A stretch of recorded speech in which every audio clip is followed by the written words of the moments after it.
The black waitress had spent years working double shifts at a small diner, earning just enough to get by, but she never let exhaustion dull her kindness. So when she saw a frail boy in a wheelchair, shivering in the rain outside, she didn't hesitate. She brought him inside, gave him food, and made him feel safe. Across the street, a billionaire was watching their every move. That billionaire was the boy's father, and her simple act of kindness was about to open doors she never imagined possible. The rain came down in relentless sheets, drumming against the pavement of Lexington Avenue, turning the cracked sidewalk into a slick, uneven mess. Streetlights flickered, their dim glow barely illuminating the worn-down buildings that lined the street. It was late, past 11, and the diner was supposed to be closing. But Serena Carter had never been the type to turn someone away.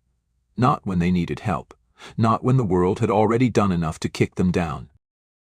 She was wiping down the counter, her chestnut brown skin damp with sweat after a grueling 12-hour shift, when she noticed the small figure outside. A boy, hunched over in a battered wheelchair, his dark hair plastered to his forehead, a tattered coat barely shielding him from the cold. He was sitting just beyond the neon Lexington Diner sign, hands gripping a frayed blanket that did nothing against the chill. Serena frowned, setting her rag down. She pushed open the diner door, shivering as the wind hit her. "Hey, sweetie," she called gently, crouching beside him. "What are you doing out here all alone?" The boy flinched at first, then looked up, his blue eyes wide, uncertain, searching. "I'm waiting for my dad," he mumbled, his voice barely audible over the rain. Serena glanced up and down the street. No one. Just the dim glow of a pawn shop's cash for gold sign flickering across the road, the sound of tires hissing against wet asphalt. "Where is he?" she pressed, concern creeping into her voice. The boy shrugged, pulling the blanket tighter around himself. Serena exhaled, biting her lip. She'd seen too many nights like this, too many kids left waiting for someone who wasn't coming.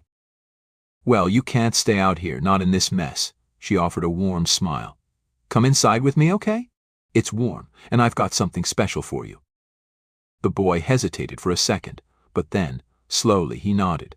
Serena gently took hold of the wheelchair's handles and pushed him inside the diner, the warmth hitting them immediately, the scent of buttered toast and burnt coffee wrapping around them like a blanket.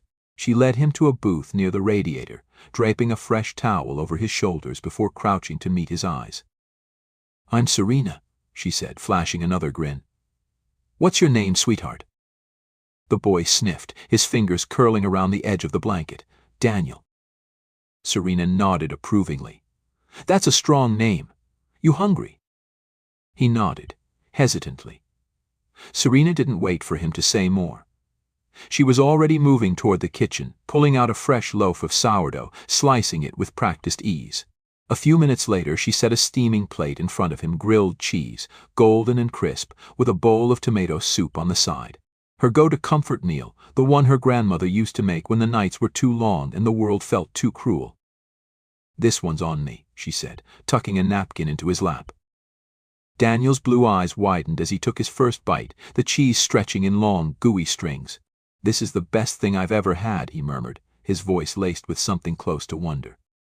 Serena chuckled, watching as he devoured the sandwich. "Good food makes everything better," she said lightly. But inside she felt the familiar ache. The one that came when she saw someone so young, so small, already carrying the weight of the world. What she didn't know was that someone was watching. Across the street, a sleek black Bentley sat idle in the shadows, its tinted windows reflecting the diner's neon glow. Inside, Raymond Holt sat in silence, his sharp gray eyes locked onto the scene unfolding before him. At 46, Raymond was a man who had built his empire on control, precision, ruthlessness. Holt Dynamics was the beating heart of Baltimore's tech industry, a billion-dollar machine that ran on efficiency, not sentiment. And Raymond, its CEO, had spent years ensuring that nothing, no person, no emotion, no weakness could interfere with that. Yet here he was, watching, listening, thinking. Daniel was his son. And that woman, that black waitress in a cheap apron, in a run-down diner, was feeding his son for free. Raymond's jaw tightened. He had been delayed on a call, an emergency with his investors in Japan, and had told Daniel to wait by the diner for just a few minutes. He hadn't expected this. He reached for his phone, dialing quickly. "Nora," he said when his assistant picked up. "Get down to Lexington Diner. No suits, no heels. I need you there in 20 minutes. There was a pause. "Sir?" Raymond's grip on the phone tightened. "Find out everything you can about the woman who just fed my son." Then he hung up. Inside the diner, Daniel was laughing for the first time all night, swinging his legs under the table, soup stains on his chin. Serena wiped it away with a napkin, shaking her head. "Messy eater, huh?" Across the street, Raymond watched, his expression unreadable, his mind already working, already calculating. Because he didn't believe in kindness. He believed in debts. And whether she realized it or not, Serena Carter had just put him in hers. Serena wiped her hands on her apron, glancing toward the diner window as the rain kept falling, streaking down the glass in uneven trails. Daniel was finishing the last bite of his sandwich, his fingers warm now, no longer trembling. His face had lost that wary tightness, that guarded look that kids his age shouldn't have to wear. She felt a small swell of satisfaction, one more person, one more moment of kindness. That was enough for her. Then the door swung open. The cold air rushed in first, followed by a woman in jeans and a hoodie, blonde hair tucked beneath a faded Orioles cap. She was out of place in the diner, not because of what she wore but because of the way she carried herself, sharp, calculated, assessing everything in a single glance. Serena had worked in this business long enough to recognize someone who wasn't here for the coffee. The woman's gaze landed on Daniel immediately. She softened her expression, crouching beside the boy. "Hey, champ. Time to go," she said lightly, though something about her tone was off, too smooth, too rehearsed. Daniel frowned, wiping his mouth with the napkin Serena had given him. "But I haven't finished my milk." The woman, Nora, though Serena didn't know her name yet, tilted her head with a practiced smile. "You can take it with you. Your ride's waiting." Serena's instincts flared. She had seen too many people dismissed, erased, shuffled off without a second thought. Too many moments where someone like her wasn't expected to ask questions. But she always did. She folded her arms, studying the woman carefully. "You know him." The woman's smile didn't falter, but her posture shifted, a subtle tightening of the shoulders, the barest flicker of hesitation. "Yeah," she said smoothly. "I'm his aunt." Serena didn't blink. She turned to Daniel. "That true, sweetheart?" Daniel hesitated just a second too long. Nora's jaw tightened. Serena had grown up in a world where hesitation could mean everything. She knew what fear looked like, what power could do when it moved in silence. She also knew that this woman wasn't Daniel's aunt. She crouched beside him, meeting his uncertain eyes. "You good, baby?" she asked, voice softer now, like a shield. "You want to go with her?" Daniel looked between them. His fingers clenched the napkin, tiny knuckles going white. "She's here for my dad," he mumbled. "I guess I have to." Serena didn't move. Her gut screamed at her to push further, to demand more, to make sure this kid was actually safe. But she had been here before, a black woman pressing too hard, asking too many questions, getting the wrong kind of attention. Still, she wouldn't send him away empty-handed. She walked to the counter, grabbed a chocolate chip cookie wrapped in wax paper, and slid it into Daniel's hand. "For the road," she said. His small fingers curled around it, and for the first time that night he grinned. "Thanks, Serena. You're the best." Serena forced a smile, but something in her chest pulled tight. She watched as Nora wheeled Daniel toward the door, the quiet tension between them thick enough to cut. Then, just before stepping out into the rain, Nora glanced back. She didn't say anything. She just looked. And Serena recognized it for what it was, a warning. Across the street, the Bentley's headlights flashed as Nora approached. The rear door swung open before she could knock, and Raymond stepped out, his broad figure framed by the glow of the diner's neon sign. The moment Daniel was safely inside, buckled in the backseat, Raymond turned to Nora. "Well?" Nora exhaled, pushing back her hood. "She's sharp," she admitted. "Didn't buy the aunt story. Almost called me out on it." Raymond's expression didn't change, but she let him go. "She didn't have a choice," Nora said pointedly. "You know how it is. A black woman making a scene. She would have been the one in trouble, not me." Raymond's jaw twitched, but he said nothing. Nora folded her arms. She's not like the others. Raymond already knew that. He had seen it the moment Serena stepped into the rain without hesitation, the way she had spoken to Daniel like he mattered, not like he was an inconvenience. He had watched people bend, flatter, manipulate for his money, but she hadn't even known it was his son, and she had helped anyway. That made her dangerous. He opened the car door, sliding inside, his voice low. I want everything on her. Name, address, background. He fastened his seatbelt, staring straight ahead. I want it on my desk by morning. Nora hesitated just a beat too long. Sir. By morning. She exhaled, then nodded. Understood. The Bentley pulled away from the curb, the diner growing smaller in the rearview mirror. But Raymond wasn't thinking about the city lights or the traffic ahead. He was thinking about Serena Carter and the debt he owed her. Serena trudged home that night, her sneakers soaked from the rain, the chill settling deep into her bones. The diner's measly tips weighed lightly in her pocket, barely enough to cover rent, let alone groceries, but the memory of Daniel's grin stayed with her. Still, something about the encounter gnawed at her, that unease creeping beneath her skin. She had seen it before, that forced, polished smile on the woman's face, the way Daniel hesitated before answering.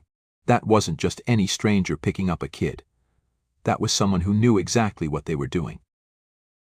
She climbed the stairs to her one-bedroom apartment on West Fayette Street, where the heat barely worked and the walls were thin enough to hear her neighbor's TV blabbery doors down. The second she shut the door behind her, she leaned against it, rubbing a hand down her face.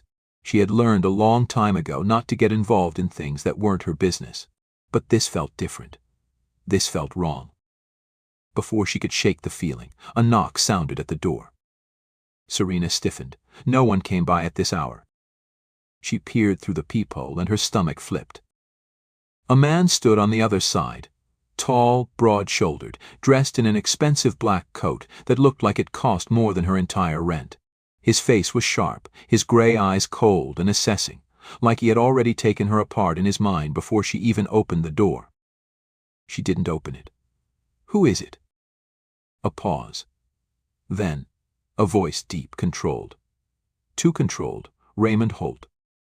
That name meant nothing to her. What do you want? She asked, keeping her hand on the lock. Another pause. To talk. Serena's gut screamed hell no, but curiosity won out. Slowly, she unlatched the door and opened it just enough to see his face clearly. He didn't belong in this building, in this part of the city, in her world. I don't know you, she said flatly. His expression didn't change. No, but you know my son. Serena's pulse skipped. She studied him carefully now, the way his presence filled the tiny doorway, the way his coat was still damp from the rain but his shoes were spotless. This was money. Power. The kind that could break people without ever lifting a hand. Her grip tightened on the doorframe. Daniel, she said slowly, you're his father. His nod was barely perceptible. I was across the street last night. The chill that had settled in her bones turned sharp. You were watching. I was. Serena exhaled through her nose. So what? You here to complain that I fed your kid? No. Raymond's gaze flickered, unreadable. I'm here because I don't believe in charity, but I do believe in paying debts. And then, without waiting for her response, he pulled an envelope from his coat and placed it on her rickety kitchen table. Serena didn't move. Slowly, she glanced at the envelope, thick, expensive, the kind of paper that had weight. The kind of paper that meant whatever was inside wasn't small. She swallowed. What is that? A job offer. Serena's brain stalled. She blinked up at him. A what? Raymond tilted his head slightly, as if gauging how much patience he was willing to grant her. A job. At Holt Dynamics. 6 figures. Benefits. The works. Serena let out a sharp, incredulous laugh. You think I want to work for some rich white man who thinks handing out a check makes us even? Raymond didn't flinch. I don't think you want charity, Serena. That's why I'm not offering it. Her name in his mouth made something tighten in her chest. She folded her arms. You don't even know me. I know enough. His voice was steady, unshakable, like a man who never asked, only decided. I know you gave my son food without expecting anything in return. I know you didn't treat him like an inconvenience. I know that's rare. Serena swallowed hard, trying to ignore the way his words knocked something loose in her ribs. She looked back at the envelope, at the ridiculous weight of it sitting on her table. And what exactly would I be doing at Holt Dynamics? Making coffee. Raymond's mouth twitched, something like amusement ghosting across his face before it vanished. No, you'd be working directly with me, handling negotiations, public relations. You're good with people. I need someone like that. Serena snorted. You don't need me. You've got a company full of Ivy League grads who'd slit each other's throats for a job like that. Raymond's expression finally shifted just slightly. That's exactly why I don't trust them. Silence stretched between them. Heavy. Waiting. Serena could feel the weight of his offer pressing against her, curling around the edges of her pride, her exhaustion, her stubborn refusal to be bought. But 6 figures. 6 figures meant no more late rent, no more living paycheck to paycheck, no more nights wondering how she'd stretch her last $20. Her mother's voice echoed in her head. Never owe these people anything, baby. You know they don't give without taking. Her jaw clenched. Why me? Raymond held her gaze, and for the first time something in his eyes flickered. Because you saw my son, he said, voice lower now, like it almost cost him something to say. Not my money, not my name. You saw him. Serena's throat tightened. She looked at the envelope one last time. Then, slowly, she picked it up. I'll think about it, she murmured. Raymond studied her for a long moment, then gave a curt nod. Good. And then, without another word, he turned and left. Serena stood there long after the door shut, the weight of the envelope in her hands feeling heavier than it should. Because she already knew. She wasn't just thinking about it. She was going to say yes.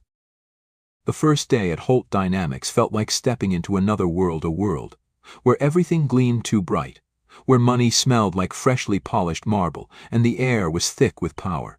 Serena walked into the towering glass building in a department store blazer and thrifted heels, feeling every pair of eyes snap toward her the moment she crossed the lobby. It wasn't the kind of attention she was used to. It wasn't curiosity. It was evaluation, calculation, judgment. She kept her head high, shoulders squared. She had worked in places where people underestimated her before. She knew how to hold her ground.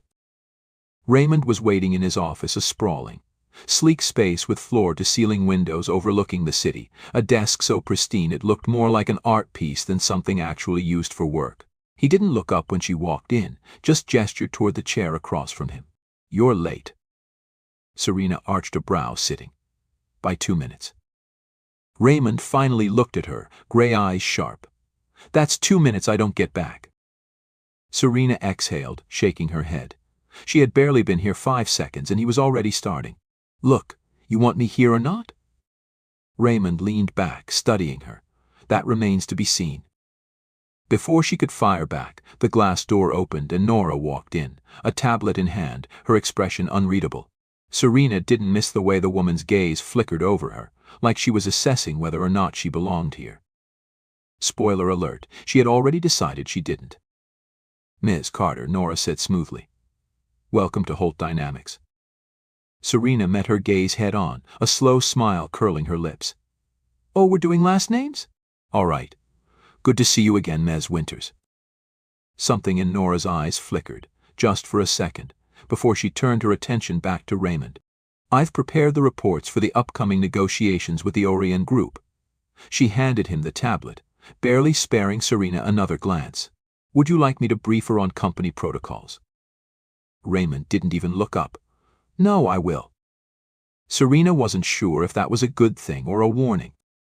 Nora only nodded, but before she left, she hesitated just slightly at the door, glancing back at Serena once more. Good luck, she murmured. Serena tilted her head. The way she said it didn't sound like encouragement. It sounded like a warning.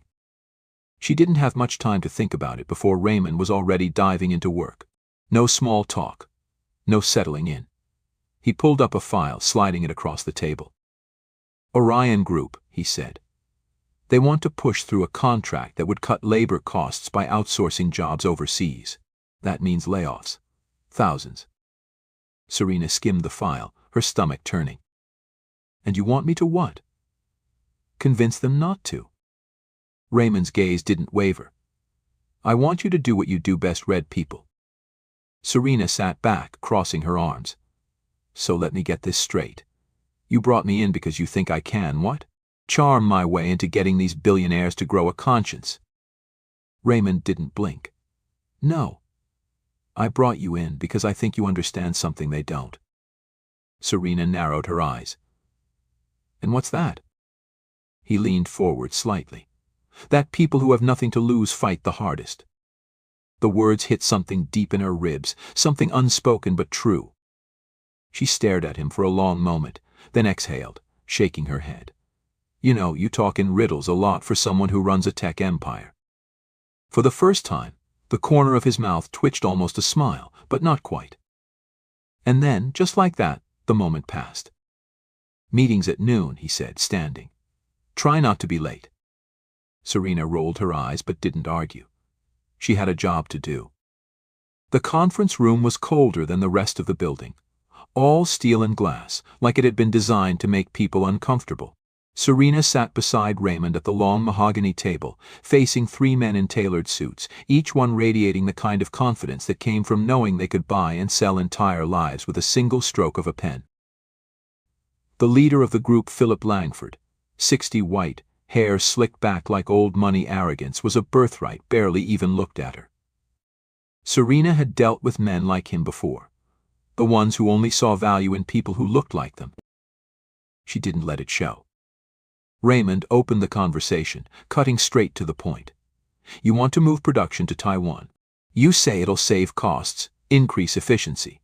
He paused. I say it'll destroy a workforce that's built this company's infrastructure for over a decade.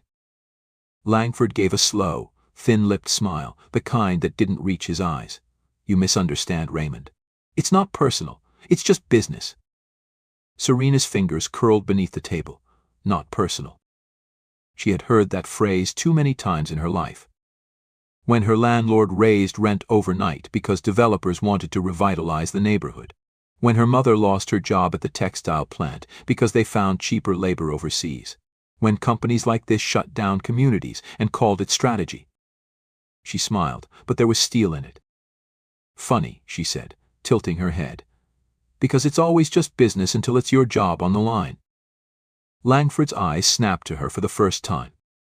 Raymond didn't interrupt. He just watched.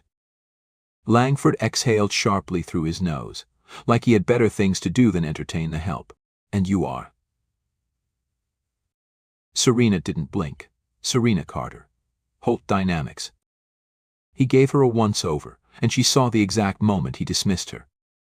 She didn't care. She had been underestimated before. Langford leaned back in his chair, waving a hand. Look, sweetheart, I get it. You think we're the villains here. But this is about numbers. It's about what makes the most sense. Sweetheart. Serena's jaw locked. She leaned forward, matching his posture. All right, she said coolly. Let's talk numbers. She slid a document across the table. This is a breakdown of what happens when you offshore production. Sure, you cut costs at first. But in 3 years, when labor demands rise, your new manufacturing hub gets expensive. You'll spend millions restructuring, rehiring, and dealing with PR disasters when the headlines read American workers betrayed for profit. She tapped the paper. That's not a guess. That's market analysis. Langford glanced at the file but didn't touch it. Serena held his gaze. Didn't blink. Didn't flinch. You can make the smart choice now, she said, voice calm. Deadly. Or you can explain to your investors why your short-term gains just cost them their long-term returns. Silence. Then, finally Langford exhaled, picked up the paper, scanned it. Raymond didn't smile. But Serena could feel the shift in the room.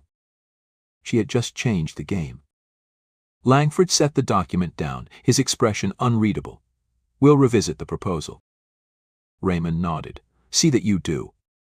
The meeting ended shortly after.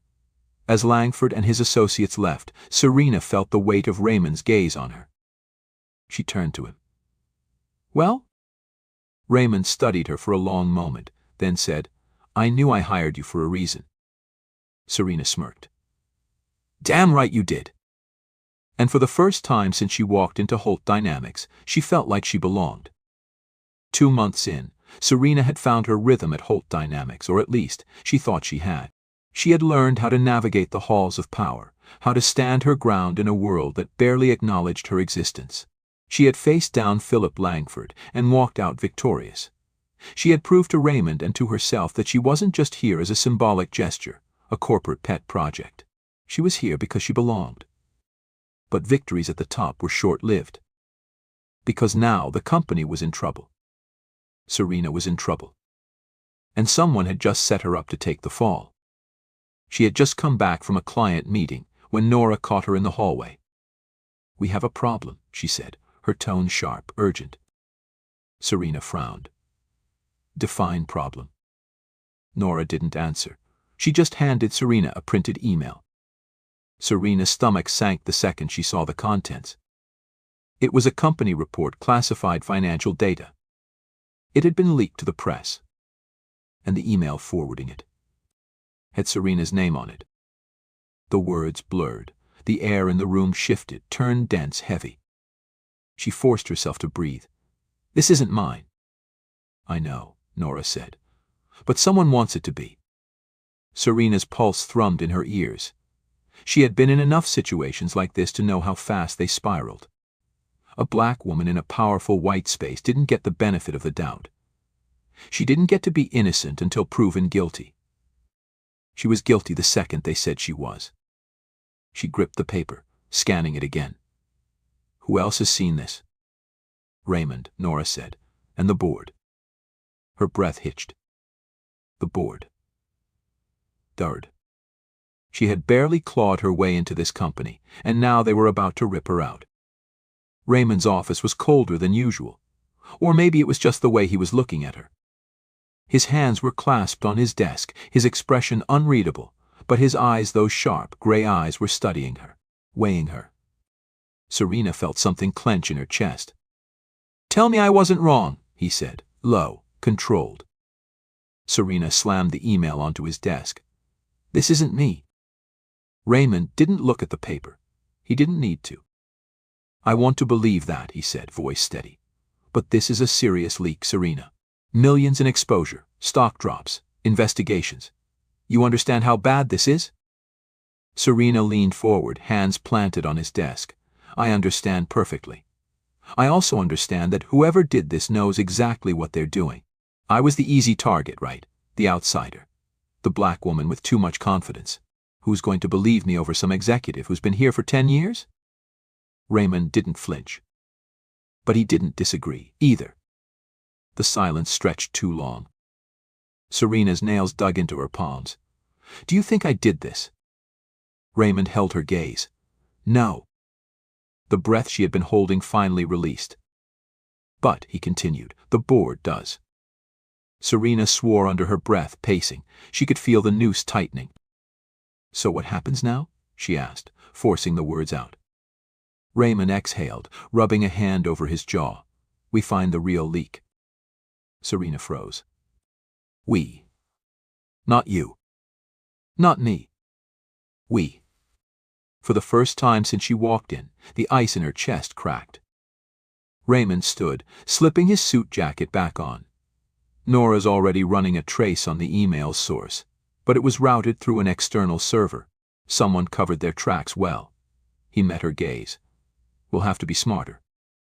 Serena crossed her arms, leveling him with a look. "And what if we don't find them in time? What if the board decides to cut me loose?" Raymond's jaw tightened. "Then we make them regret it." Serena studied him. Raymond Holt was not the kind of man who made promises. But for the first time she believed him. And whoever had set her up, they were about to find out exactly what kind of fight they had just started. The truth unraveled faster than they expected. Serena and Nora worked through the night, combing through server logs, tracing digital breadcrumbs. Whoever had framed her had been careful but not careful enough. The leak had been routed through a secondary account, one tied to Eric Calloway, a senior executive with 10 years at Holt Dynamics and a reputation for keeping his hands clean while letting others do his dirty work. By morning, they had enough evidence to bury him. Serena stormed into the boardroom before they could summon her like a criminal. The air was thick with tension, dozens of polished, powerful men in tailored suits staring her down like she was already gone. Raymond sat at the head of the table, unreadable. Miss Carter, one of the board members, an older man with a thin-lipped smirk, gestured to the empty seat across from them. "I assume you know why you're here." Serena didn't sit. She never planned to. "I do," she said, voice steady. "And I assume you all know you're about to make a very expensive mistake." A flicker of amusement crossed Raymond's face, but he didn't interfere. Miss Carter, the board member, started, but she cut him off. "I was an easy target, right?" she said, pacing. "The new hire. The outsider. The one you could pin this on and sweep under the rug." She stopped, placing a thick folder on the table. "Except you picked the wrong one." She slid the folder toward them. Silence stretched as they skimmed the documents, their expressions shifting from dismissive to something closer to alarm.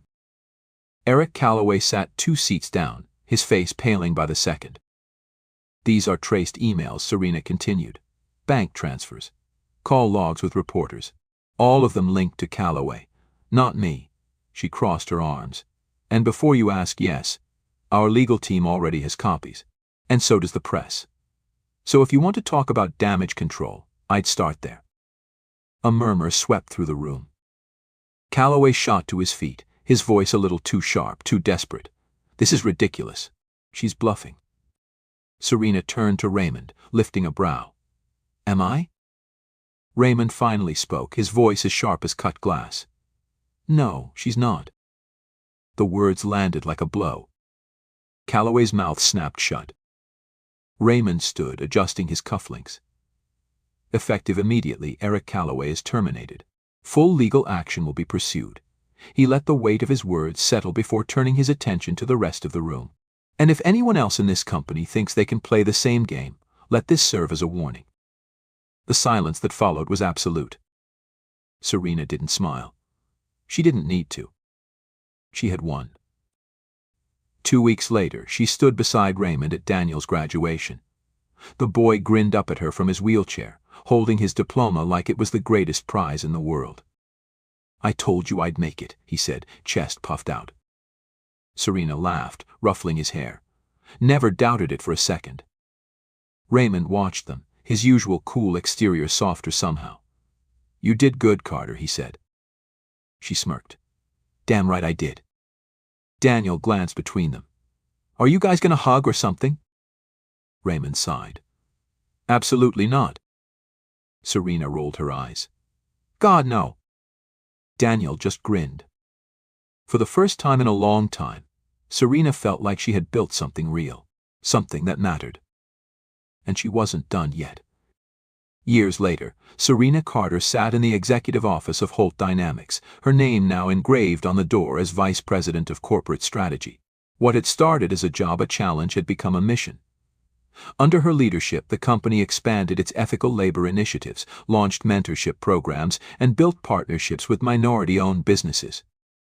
Across town, a new community center bore the name Carter Holt Foundation, funding education and job opportunities for underserved youth. And at its ribbon-cutting ceremony, Daniel, now a college freshman, stood beside her, grinning like the kid who once got a free meal in a diner. Because kindness. That was the kind of investment that always paid off. Join us to share meaningful stories by hitting the like and subscribe buttons. Don't forget to turn on the notification bell to start your day with profound lessons and heartfelt empathy.